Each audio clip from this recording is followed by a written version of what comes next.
research. So mambo nilikuwa naongea pale kilikuwa Kisii huko Nyamira. Na nilikuwa naongea siasa ya local hapo ya Nyanza. Kwa sababu nilikuwa nataka watu wa Nyanza wakae pamoja. Vile nataka watu wa Mount Kenya wakae pamoja. Ili wajione kama ya kwamba safari hii wana nafasi ya kukua kwa ndani ya serikali. So nilikuwa napiga siasa ya local pale kwa sababu nakumbuka last election area ya Kisii wengi yao walimpigia Raila na wengi walimpigia President Uhuru Kenyatta. So nilikuwa nataka wakuje pamoja safari hii ili wakue kama watu moja, kama jamii moja, mkoa moja ya Nyanza. Asikuwa na makusudi. Kwa hivyo huku unamaanisha kwamba kwa sababu kuna wale ambao wanafafanua wanasema kwamba ulisema Wakikuyu Raila akiingia watakuwa wageni serikalini. Unajua siasa hii sasa tunafanya msingi yake ni handshake. Foundation yake ni handshake. So hakuna njia tunaweza sema mtu fulani hawezi kuwa kwa serikali, watu fulani. Hiyo haiwezekani kabisa. Kama tuko kwa handshake, lazima tukue pamoja. Sio maombi, ni lazima. Sio maombi, ni lazima. Sisi yote tunajua hiyo.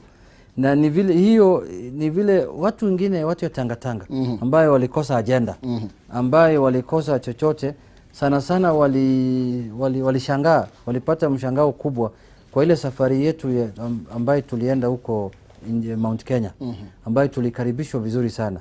Hiyo iliwastua sana. So walikuwa wanatafuta njia yoyote ya kuleta mgawanyiko, njia yoyote ya kuleta uhasama.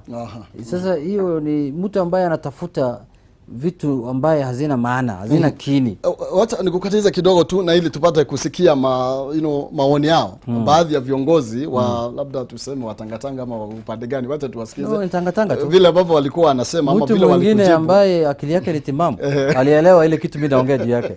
Haya, sawa, acha mheshimiwa kwa kifupi tu tusikize maneno ya kina waheshimiwa tofauti kutoka mlengo wa tangatanga, vile ambavyo waliweza kuyachukulia maneno ya mbunge Junet Mohamed.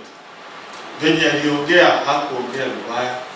Aliweza kutuonyesha siri ya Raila Odinga. Juu tumekuwa tukishindwa Raila Odinga ametupangia nini? Alisema ya kwamba wewe minister unaitwa Mutahi, after tukishika utakuwa mneni katika hii serikali yetu. Itakuwa serikali ya watu wa Nyanza. Basi sisi tunamueleza Raila Odinga na serikali ya watu wa Nyanza, hii pande yetu ya hasla ni serikali ya kila mahali. Junet ni mtu mkwani. Na mimi napongeza Junet. Na wale wote ambao mnaongea mabaya ya Junet, tafadhali kama rafiki yake nimesema ikome. Because Junet is the only honest person in that fraternity. To the Kenyan people that whatever they talk in secret, yeye haibaki hapo, anaileta hapa tusikie. Na Junet kwa sababu ni rafiki yangu, hata ili alibakisha na tu atanieleza. Haya, mtatueleza pia yenye ulibakisha, lakini kwanza maoni ya wabunge wa eneo la Mount Kenya ni haya. Unajua hiyo sio kitu ya kushangaza mtu. That's expected from them. You know, wakati agenda imewaishia ya kuuzia watu. Wameeleza kila kitu, sijui wheelbarrow, sijui bottom up. Jana walikuwa wanaongea juu ya circles for sex workers. Kila kitu wamemaliza. Sasa hii wanataka kurudia ile mambo ya zamani ya kuuza woga, Raila phobia, Raila atafanya hii. Hizo vitu wa Kenya walihama huko. Wa Kenya sio wajika. Na mimi siwezi kusema kuna serikali ya watu ya Nyanza. Hakuna Republic of Nyanza. Tuko na Republic of Kenya. Hakuna nchi inaitwa Nyanza. Nchi tunayo ni nchi ya Kenya. Na nchi ya Kenya iko na kabila yote, watu yote, kila mtu. Na saa hii tuko katika safari ya kuunganisha wa Kenya, ya handshake. Tuko katika safari ya azimio la umoja, ya kuleta wa Kenya pamoja. Hawa watu ni watu ambao wamekosa mwelekeo. Ni watu ambaye hawana agenda. Ukiangalia vile wanaongea, hakuna sera hapo. Wanasema ndio mtu mwenye wanajua na ni msema ukweli katika chama cha ODM. Na kwa hivyo unajua kuna wale ambao wanasema wewe ni mwandani wa Raila Odinga kwa sana. Na kwa hivyo maneno yako ambapo unayazungumza ama unayaongea hayachukuliwi kwa urahisi. Ni kweli, lakini mimi ninayoongea ni mambo ambayo mimi mwenyewe naamini. Nikikwambia nataka Wakenya wakuje pamoja, hiyo ndio kitu mimi naamini. Nikikwambia tuwezi kubagua mtu yeyote, ni kitu ambaye huko Nyanza ni watu ambao wanaamini mambo inclusivity sana. Unaona mimi mwenyewe nimechaguliwa mara 20. I mean miaka 20. Miaka 10 nilikuwa meya huko, miaka 10 nilikuwa mbunge. Sio watu ambao wanaweza bagua mtu yeyote. Kidesturi na kimaisha. Lakini unajua ukiongea Ndindi Nyoro anaongea. Sasa huyu ndio mwanandani pia labda ya William Ruto. Na mimi naona hiyo ni ukosefu ya agenda. Na hiyo unajua bona mtu ya Rift Valley hawezi kusema vile mimi nimesema. Inamaanisha ni kuenda kuuza uoga huko Mount Kenya. Na hao watu hawataki uoga tena. Wanajua pale wanataka kwenda, wanajua wanataka kuelekea wapi, na wanajua kitu gani nzuri kwa nchi yetu. Mara ngapi wametuambia hawa ni watu ya Ruto. Hatujawahi complain sisi. Tunasema nyinyi mjaribu pia, wananchi wataamua. Mimi sitaki mambo ya kugawa wa Kenya. Hii ni njia moja ya kugawa wa Kenya vile wanazungumza. Mimi madhumuni yangu na mazungumzo yangu haikuwa juu ya hiyo. Hata ukiita Mheshimiwa Mutai Kagwe atakuelezea vile tulikuwa tunaongea pale. Ilikuwa mambo ya kuongelesha watu wa Nyanza wawe pamoja, kabila yote. Kuna Wakisii pale, kuna Wakuria pale, kuna Wajaluo pale, kuna Waluya pale. Nilikuwa naambia wakue pamoja kama Wakenya, katika kama jamii moja, ili tukue na kura ambayo inaweza kutusaidia tukishirikiana na watu wa Mount Kenya, watu wa Pwani, watu wa Magharibi, watu wa Nairobi, ili tukue na nchi moja. Hiyo ndio madhumuni yetu. Wacha hii mambo ya kuuza uoga hii. Hii ni inaitwa fear mongering. Na hii ni kazi yao. Ulikuwa unasikia vile Jen Kiara alikuwa anaongea juzi. Tutakuja hapo na hii ni fear mongering. Na hii ndio kazi yao. Hii ndio inajulikana kwao. Kuuza uoga ni kazi yao. Fulani ni hatari. Maneno ya Jen Kiara uliyachukulia na kwa njia gani? Kwa sababu alisema tangu 2007 kuna watu ambao hawajakuwa akilipa nyumba, kuna watu ambao wanakaa maybe alisema Madhira, Kibira, na wanasema kwamba watu wa mlengo wenu ndio ambao wanakataa kulipa nyumba. Mambo ya Jen Kiara ni mambo ya kushtua sana kwa sababu nchi hii imesonga mbele. Yeye anaongea juu ya mambo ya red. I wish angeongelesha watu wake pale anakaa na hawa. Warudishie mashamba ya watu wengine. Kuna wengine shamba yao ilichukuliwa mpaka sasa wajarudi kwa shamba yao. Inafaa angesema mkubwa ama watu wetu turudishe mashamba ya watu kwa wenyewe ili Wakenya waishi kwa mashamba yao.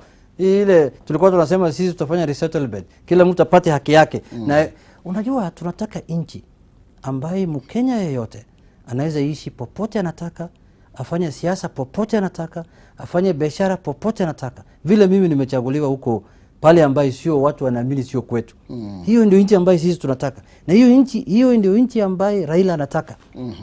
Umri ambaye amefika saa hii sio mtu ambaye anaweza kushughulika na vitu ya kiujinga kama hawa. Ni mtu ambaye anataka awache nchi ambayo imeshikana. Umri ambaye amefika saa hii anataka awachie sisi wale wadogo ambaye umri yao ni ndogo bado wana matumaini ya kuongoza nchi yetu wakati mwingine. Anataka tuwachie nchi ambayo imeshikana, nchi ambayo iko na umoja, na nchi ambayo iko na utamaduni na uwezo ya kufika mbali vile nchi zingine zimefika kama Singapore na Malaysia. Hiyo ndio madhumuni yake. Kuna wale watu ambao husema Raila Odinga ni mtu mzuri sana. Hata akiwa rais wa hii nchi ako sawa. Lakini wanaogopa wafuasi wake. Wanasema lakini vile ambavyo tunaona wafuasi wake huenda wakatoa vurugu hapa na pale iwapo Raila Odinga atakuwa rais. Na unajua kuna wale ambao watachukulia maneno yako ama yale ambayo uliongea kama ulimaanisha vile. Na ule uoga bado unazidi kuenea. Hatuna mambo kama hayo. Na kuhakikishia hapa, na unajua sisi tunafuata mwelekeo ya kiongozi. Na kiongozi ametuelekeza kwa njia ya amani, kwa njia ya upendo na njia ya usalama. Na ametuambia tuungane na wengine. Ndio maana yeye alifanya handshake.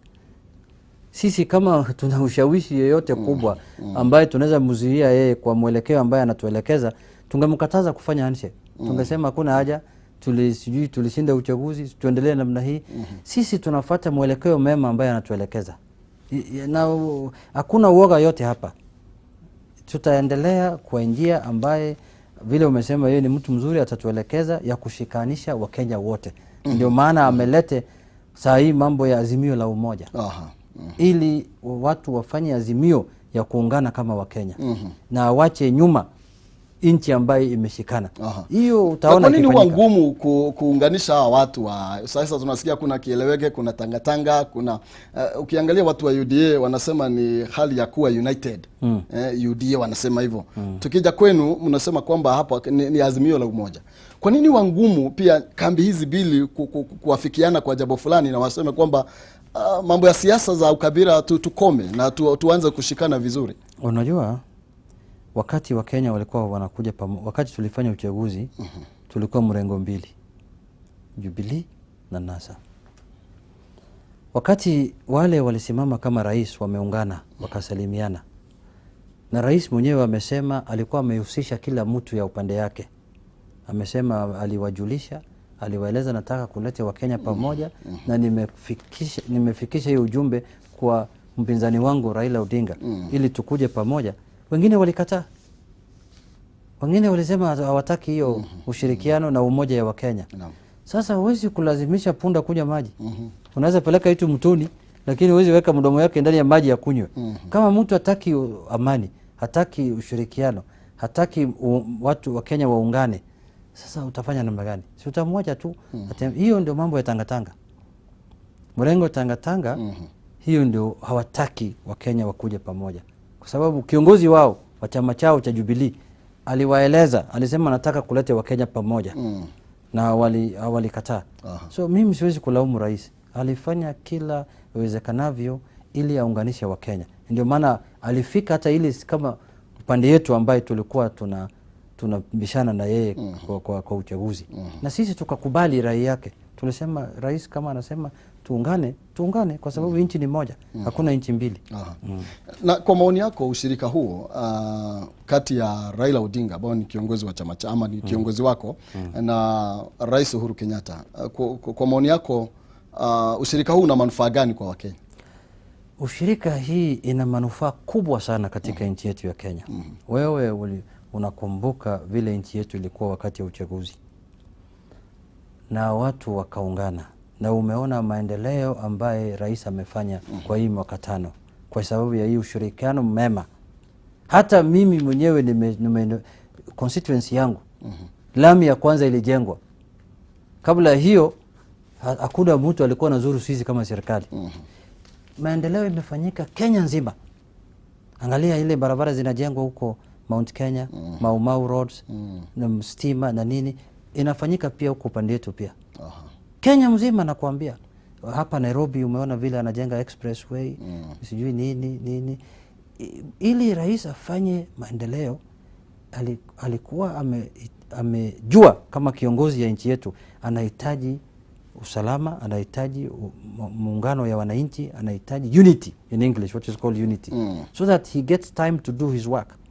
Wakati kiongozi wangu alishirikiana na Kibaki, uliona vile nchi imeenda mbele. Ile tamu ya pili nchi ilifika mbali sana, uchumi ilienea kabisa, uchumi ilifufuka, ilifanyika paka karibu ifike 10% growth. Wakati President Uhuru aliungana na kiongozi wangu Raila Odinga, angalia ile maendeleo amefanya. Wakati ya mula wa kwanza pia unajua vile imefanyika. Ilikuwa scandal baada ya scandal, hii imechukuliwa. Saa hii watu wanatafuta corruption hawaziki. Hii mula ya pili tangu aniche kifanyike, umezikia chochote imeibwa hapa? Hata kuku ya mtu umezikia hapa Kenya imeibwa? Hakuna. Wakati lingine hii imeibwa, mbuzi yule imechukuliwa, kondoo ya huyu ameenda, sijui nini. Sasa president ni mtu ambaye alikuwa ana maono ndefu. Alijua ya kwamba ili atimize malengo ya Wakenya vile walimchagua, alikuwa anahitaji alete unity katika nchi yetu. Na ni maono ndefu sana. Na mimi nashukuru pia kiongozi wangu kwa kukubaliana na rais kwa hiyo maono pia, ili wakuje pamoja, ili waendeshe, wapeleke nchi mbele. Lakini kuna wale pia wanalalamika kwamba vile tu mlikuja kukaa na hizo salamu, bado tulisikia ukora pale Kemsa. Unajua makosa haiwezi kosa kufanyika, na kuna idara ya uchunguzi wachukue hatua. Hiyo ni kawaida. Hata sasa hivi wizi ya kuvunja nyumba ya mtu inafanyika tu, na polisi lazima wafanye kazi yao, washike hiyo mtu. Hiyo ni haimaanishi maendeleo mengine ambayo imefanyika sio za maana. Maendeleo ambayo mambo ya offense is normal offense, action has to be taken if an offense occurs, but ile ya ukweli ni ya kwamba nchi imeendelea. Hiyo mwenye macho ataambiwa tazama, na mwenye masikio ataambiwa sikia. Rais amefanya kazi kubwa kwa hii mula yake ya pili. Kazi kubwa sana. Na sisi kiongozi yangu akichukua uongozi, Mungu wa Kenya wakikubali, ataendeleza hiyo maendeleo ambayo rais amefanya. Lakini hajatangaza kama anataka. Unajua sasa kampeni anaendeleza, lakini hajafafanua vizuri kama bado anasimama ama hasimami, kwa sababu hajatangaza. Ile kitu alituambia bado anashauriana na Wakenya. Ndio bado anatembea. Yeye unajua hakuwa anataka kukimbia kama mchawi mwaka 8. Nimesimama. Mtu mmoja tu anakimbia. Amesema anataka kufanya azimio la umoja ili atembee Kenya yote. Tabaka akutane na matabaka zote za Wakenya. Aulize hawa nisimame ama nisisimame. Wakenya wengi sasa wanaambia isimama kwa sababu tunahitaji wewe kama kiongozi. Sasa kwa wakati wake, wakati fulani hapa mbele atafanya uamuzi. Kwa hiyo atafanya uamuzi hapa mbele kabla mwaka hii hajakwisha. Kuna uwezekano kwamba wanaweza labda shikana ama wafanya kazi na naibu wa rais William Ruto. Kulingana na maoni yako, kuna uwezekano? Sioni, kwa sababu unajua kila mtu ana historia yake. Historia ya kiongozi yangu ni historia ya kulete amani, kulete mabadiliko, kulete devolution, kulete katiba mpya, kusaidia Wakenya, kutetea haki ya wanyonge, kutetea haki ya watu ambao hawajiwezi, kuweka nchi juu kuliko yeye, sio ati nchi iko chini yake. Nikiangalia hizo attributes na hizo malengo, sioni kama zinaweza changanyika. Hata baada ya kumsaidia 2007 kuwa prime minister, kama vile ambavyo huwa anasema kwamba alimsaidia kama prime minister, lakini sasa unajua kwa siasa, wacha nikwambie mtu sasa kama mwanasiasa. Kwa siasa hakuna kusaidia mwingine. Ukiona wanasiasa wamekuja pamoja, kila mtu ako na lengo lake. Mmoja anataka kuwa rais, mwingine anataka kuwa naibu wa rais, mwingine anataka kuwa prime minister, mwingine anataka kuwa minister. Hata mimi vile namfuata kiongozi wangu, nina lengo zangu. Nataka nikuwe mbunge, nikuwe sijui kitu kingine hapa juu. Hakuna mtu anasaidia mwingine. Kila wanakuja pamoja ili wajisaidie wote na kusaidia nchi. Sasa hii uongo ya kueneza ati nimesaidia fulani. Sasa baada ya kusaidia, mbona huko kwa nje ya serikali? Si uende ukalime shamba yako useme mimi nimemsaidia jamaa, sasa mimi ni mkulima nakaa kwa shamba yangu. Si wewe ulikuwa waziri? Wengine ukakuwa naibu wa ya prime minister. Hakuna mtu anasaidia mwingine. Kwa hivyo hakuna utapeli hapo. Hakuna kitu bana. Sasa wewe umesaidia nani? Uhuru ni president, wewe ni deputy president. Kama ungeungana na Uhuru ungekuwa deputy president. Si ungekuwa mkulima tu ya mahindi vile na kuku vile anasema. Hakuna mtu anasaidia mwingine siasa. Ni kukuja pamoja ili kila mtu afike lengo lake na asaidie Wakenya. Hiyo ndio, tusidanganyane. Mtu asikwambia ati nimesaidia fulani kuwa kitu fulani. Hakuna. Ni kuungana pamoja. Una malengo, nina malengo. Kama malengo zetu zinaambatana, tuko pamoja. Kwa sababu huwa anauliza kwa nini wakati ule nilikuwa mzuri sana.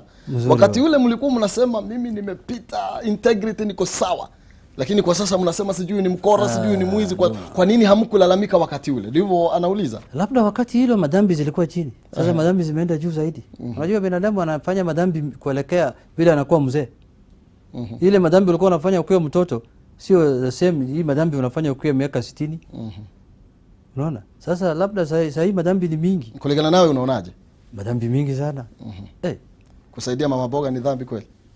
Unajua mama mboga Mama mboga alikuwa 1963 Kenya akipata uhuru. Tulikuwa tunakula mboga bado. Sio tulianza kukula mboga leo. Tumekula mboga kuanzia 1963 mpaka leo. Sasa hii mama ambaye amezaliwa saa hii ambaye anauza mboga, sijui ametoka nchi gani? Kwa sababu hawa ni mama zetu, ni watu wetu wanauza mboga, wanawakulima, wanalima. Sasa hii ndio watu wanajifanya kama umegondoa hawa. Mwaka 9 umekuwa kwa serikali. Umekuwa naibu wa rais. Mama mboga alikuwa tu. Mwenye anachunga kondoo alikuwa tu. Mwenye anaendesha pikipiki alikuwa tu. Leo ndio unasema mama mboga sijui nini. Mama mboga alikuwa wakati ya Jomo Kenyatta alikuwa tu. Tulikuwa tunakula mboga sisi yote. Mboga ni chakula yetu. Sasa hii ni kuadaa watu. Ni kudanganya watu. Kujifanya wewe ni mtajiri huko juu ili upate kura, unasema mama mboga. Ungesaidia mama mboga mbeleni hapo, sio sahihi. Na umesema miaka 9. Sijui kwa nini umesema 9, kwa sababu yeye usema kwamba vile tu Rais Uhuru alisalimiana na Raila Odinga. Mliingia kwa serikali mkamfurusha nje ya serikali. Mlileta mtafaruku ambao umekuwepo kwa chama cha Jubilee vile ambavyo mliingia. Na wewe umesema miaka 9, yeye anasema ni miaka 5. Unajua hizi nafasi ambaye watu wanakalia kwa serikali ziko katika katiba. Sio vitu zinapeanwa kwa mdomo. Na ni vitu ambaye zinapeanwa na wananchi. Mara ya mwisho nimeangalia, labda ilikuwa leo asubuhi, naibu wa rais wa Kenya ni yeye, William Ruto. Sio mtu mwingine. Naibu wa rais. Na anakaa kwa nyumba ya serikali huko Karen. Anaendesha magari ya serikali. Anachungwa na askari ya serikali. Hata chai anakunywa leo asubuhi ni ya serikali. Sisi hatuko serikalini. Hata wakati kiongozi wangu na President Uhuru wamesalimiana, hakuweka sisi ndani ya serikali. Amesema tufanye pamoja, mubaki vile mlivyo, lakini tushirikiane kwa mambo mazuri ya nchi. Mambo ambayo yanaweza peleka nchi mbele, tushirikiane. Na tukakubaliana na yeye. Hakuna mtu ya waziri ambaye ametoka ODM ambaye yako serikalini. Lakini wewe ni naibu wa rais. Asubuhi unasema serikali ni mzuri sana. Kama jana nimesikia anasema wamejenga barabara ya Makueni, barabara ya Kitui, barabara ya hapa. Saa ya jioni saa 8 unasema hii watu ni tapeli. Serikali ni tapeli. Rais ni namna hii. Rais ni mtu tapeli. Rais amenifanyia namna hii. Sasa uko na mdomo ngapi kwa kichwa yako? Asubuhi unasema serikali ni mzuri. Jioni saa 8 unasema serikali ni mbaya. Wewe ndio naibu wa rais.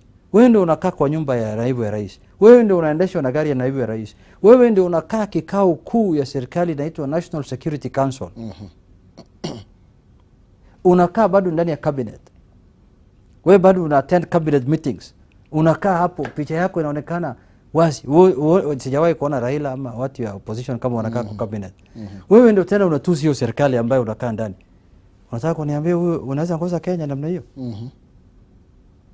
Wewe sasa ukitoka kuchagua rais, kesho naibu yako akutusi namna hiyo, utafanya namna gani? Tuseme tumemchagua yeye leo, yeye ndio akwe rais ya Kenya. Akaweka mimi naibu yake. Mimi ndio deputy president. Na naanza kutusi yeye vile natusi serikali. Hii ni aibu kubwa sana. Kama unaona mambo serikali yanafanya sio mzuri, unajiondoa. Hiyo ndio demokrasia. Lakini so long as uko ndani ya serikali, there is collective responsibility. Mazuri na mabaya serikali inafanya ni serikali yako. Haya, tumeshukuru sana mheshimiwa kwa sababu ya wakati wako. Naarifiwa kwamba muda wetu umesonga kusonga. Kwa hivyo nitakupa tu dakika moja na ili utupe jambo lako la mwisho ukiongea na watu wa Mlima Kenya, ukizidi kuelezea kuhusu na maneno yako, lakini umetueleza kile ambacho ulikuwa unamaanisha. Ni mimi nataka kusema ya kwamba watu wa Mlima Kenya ni wa Kenya. Na ni watu ambaye wana sehemu, they're one of the major stakeholders of our country. They are not people you can wish away like that. These are people we want to partner with, the way our leader has told us. Tunataka tushirikiane, tufanye na hao pamoja, tuendeshe nchi yetu pamoja kama wa Kenya. Na mimi najua ya kwamba wanaelewa sisi, kwa sababu tangu handshake ifanyike, tumesimama ni serikali ya President Uhuru Kenyatta. Ndani ya bunge, nje ya bunge, kwa mambo mazuri yote wanafanya. Sio kwa mabaya. Mambo mazuri yote ambaye president anataka kusaidia nchi, sisi kama chama ya ODM tumesimama na yeye ndani ya bunge. Tumepitisha bills ambaye inasaidia nchi. Tumepitisha kila kitu ambaye inasaidia nchi, sio ile inadhuru nchi. So kwa hiyo uhusiano tutatembea namna hiyo hata hapo mbele. Tutakuwa pamoja vile President Uhuru Kenyatta and the Right Honorable Raila Odinga wametuweka pamoja, tutatembea namna hiyo pamoja. Yes. Lakini kuna wale ambao wanasema hakuna upinzani. Kulingana naye Si wakue upinzani kweli nchini. Si wakue upinzani basi. Wale wanasema hakuna upinzani. Kitu gani inazuia hao kwa upinzani? Kama wanaona kuna mwanya ya upinzani si wachukue hiyo nafasi. Wasiwachukue tu. Kwa hivyo ama kuna wanafikiri kuna watu fulani nafaa kwa walikuwa wanasema kwamba nyinyi ndio mlikuwa upande wa upinzani lakini sasa umeingia serikalini. Hatujaingia serikali. Hatujaingia serikali. Mimi ni minority leader ya bunge ya opposition. Mimi nasema tunaunga serikali kwa mambo mazuri ambayo inasaidia nchi. Mambo ambayo haitasaidia nchi tutapinga kama upinzani. Okay. Asante, tumeshukuru sana.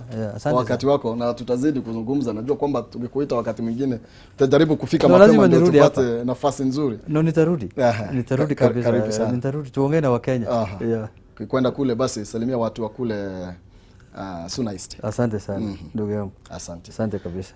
Thank you muno makiria ucio ni mumbunge wa kule Suna East Junet Mohamed na tugukorwo tukiaria maundu matiganite makiria mege mainie na miaria ya erika gukorwo agikiaria neri ironeka gukorwo ringi igitaurwo na njira itiganite ni atongoria matiganite akihuteti na gukioneka ta kuri na guoyo kiriho na nekorwo gigitheria ati moiga no itherwo kiu nikio kigo kiria gwethaga akuragia gitagwo atia na gikuyu ni itherwo ari nario akienda kuhandwa mwena ucio makorwo ringi magikinyitanira nigetha magagikorwo makiri thirikari-ini non season warakiingira ni ndarendeka ciake cigana ona hatire na thina ni akundekera nigetha akorwo akiwerera mwaro akorwo agitukinyukithia tukorwo twikimenya mwena wa igithia na kuo maundu maikarite atia noka ni agukune besha 100 kana 150 ngirigano ya 50 nicio gukorwo agikunengereria kaida gatali coho thie thimu-ini yaku na yenye pesa paybill number ukorwo gikira 771 63 93 account ni marega kigo pata utumaigana rimwe wihotanire ngirigana ria 50 paybill number 771 63 account ni mpata tumeshiringi igana rimwe wihotanire shiringi ngiri igana ria 50 nao Jinland Housing Development Company Limited ni makureheire offer hari broti ciao itiganite kuria kire mabogo broti ria marakwendagiria na 280 riu marakwendagiria na shiringi 250 wari ha cash na nwagura broti igirukereria shiringi 60 broti cia ndagika 20 kuma Thika town ugienda kugura broti imwe na ndure na cash no urihe na installment ukigiriga shingi ukariha kwa hinda ria mieri 6 Jinland makoragwo manyitanite na vengi ya Equity ni gukuhotithia kugura broti yaku na njira njega utari na stress ni tondu horo makiria mariria kwitukira 0742 81 90 00 0742 81 90 00 anena Jinland na nigetha ukorwo ukigwatira brotishi urehererio shiringi 30 oro uri haha kirima mbogo wathie kure githuri kia 44 hari iguru Alexo petrol station kana Thika Victory Plaza 4th floor room number 4 wait ni ukumakora kuo avizo ciao ni kuikoragwo ire aya ni Jinland Housing Development Company Limited where plot are affordable araniria nao wigire na kagoda tukunjire mukwa kwa hanaga atia miaka ihitukite muthenya ta wa umuthi na kenon size igire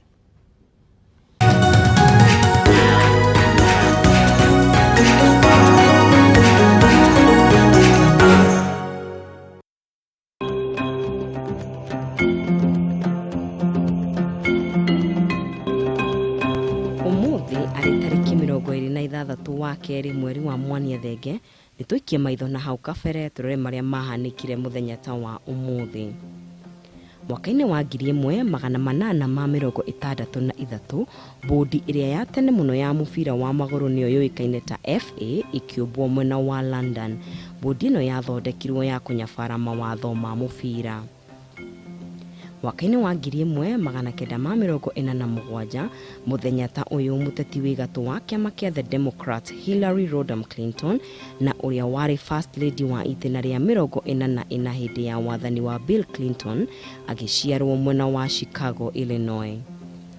Mwaka-ini wa 1961 muthenya ta uyu mutongoria wa bururi Uhuru Kenyatta agiciarwo muciini munene wa Nairobi. Happy 60th birthday Mr. President. Mwaka-ini wa 1979 mwena wa Korea ya muhuro uria wari President Park Chung-hee akiuragwo ni murunawe uria wari munene wa ruhonge rwa uthuthuria Kim Ji-yu hamwe na atongoria angi atano. Mwaka-inĩ wa 1984 ndagĩtarĩ a gũthĩnja makĩhe kana getagwo baby fee ngoro ya nũgũ thutha wa gũkorwo karĩ na thĩna wa ngoro. Kana gaka gaikarire thikũ 20. Mwaka-inĩ wa 2011 ndege ya mũthemba wa Boeing Dreamliner ĩgĩtabania thabarĩ ya mbere kuma Tokyo gũthiĩ Hong Kong thutha wa mĩaka 3 rĩrĩa yatanyĩtwo kũrugũrio. Na gĩtiriha mwaka-inĩ wa 2017 gũkũ bũrũri-inĩ gĩthurano gĩa kerĩ gĩa gĩturwa kĩa president gĩgĩtabanio thutha wa igoti ikarugwo kanja maumĩrĩra ma gĩthurano kĩa mbere. Mũtongoria wa mũng'ethanĩro Raila Odinga akĩrega kũhũranĩra gĩturwa gĩkĩ. President Kenyatta akĩanĩrĩrwo ta mũhotani na gĩcunjĩ kĩa 99% gĩa kura iria ciaikirio. Namba ya aikia a kura arĩa meyumĩririe yarĩ gĩcunjĩ kĩa 39%.